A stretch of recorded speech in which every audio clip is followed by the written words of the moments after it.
At first glance, it's easy to assume that this is simply Space Invaders on Game Boy, the classic 1978 original reborn in 1994 on Nintendo's original Game Boy. Big deal, right?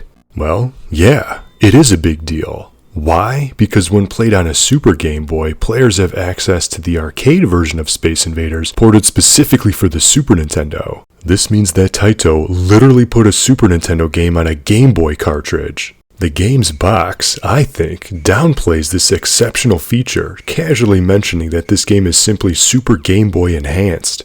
To be clear, this special feature is only found in this 1994 original Game Boy version, not to be confused with the Game Boy Color version of Space Invaders released years later.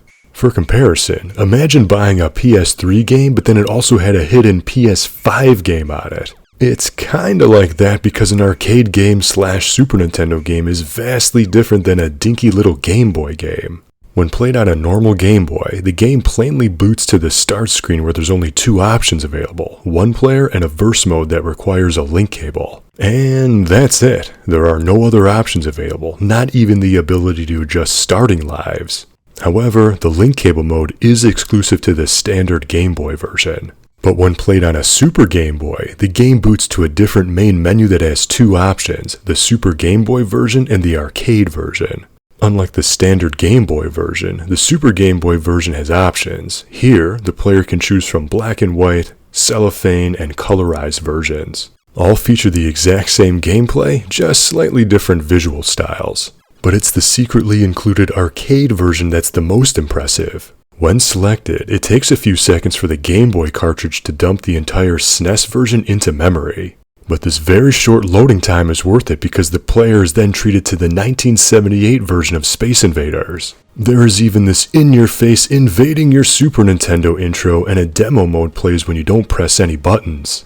This is by far the best version of the game on this cartridge. You can even adjust gameplay options, like tweaking the number of starting lives should an extra life be granted when you hit 1,000 or 1,500 points, and there's even a toggle between stereo and mono sound. But then there's the option to play in the upright cabinet, the black and white sit-down cabinet with or without cellophane, or the color sit-down variant. There is also an alternating two-player mode that requires a second controller. There is no option to share a controller hot seat style.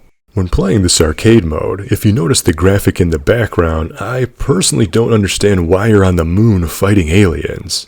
I mean, shouldn't you be on Earth defending Earth from Space Invaders? If pixelated aliens wanted to conquer the moon, I'd say just let them have it. It's not like we're doing anything with it anyway. Why go through the rigmarole of somehow launching tanks safely onto the moon with humans and other cargo, then prepping them for vertically shooting combat? Seems like a lot of work, no? Either way, there you go, an arcade game hidden on a Game Boy cartridge playable on Super Nintendo. At the end of the day, it's still original Space Invaders, which might not hold up as well as contemporary releases. But the point is, Taito did something crazy with their Game Boy game, something no other Game Boy game has done and deserves its spot in Game Boy history. Years later, Taito would then continue this trend by releasing a Japan-exclusive paddle controller for the Nintendo DS, which was fully supported when playing Space Invaders Extrem 1 and 2. I made a video about this awesome controller if you wanted to check it out. But what do you think? Did you play Space Invaders on Game Boy? Did you know about this secret arcade game? What is your opinion about space creatures that feel the need to align in single file and move perfectly in sync, inching ever closer to your doom? Let me know in the comments. And if interested in more obscure Game Boy content, I covered every Game Boy Advance Single-Pak Linkable game. And I've also been covering the neglected two-player link cable modes in classic Game Boy and Game Boy Color games. Links to those playlists will be in the description. Until next time, thank you for watching, and game on!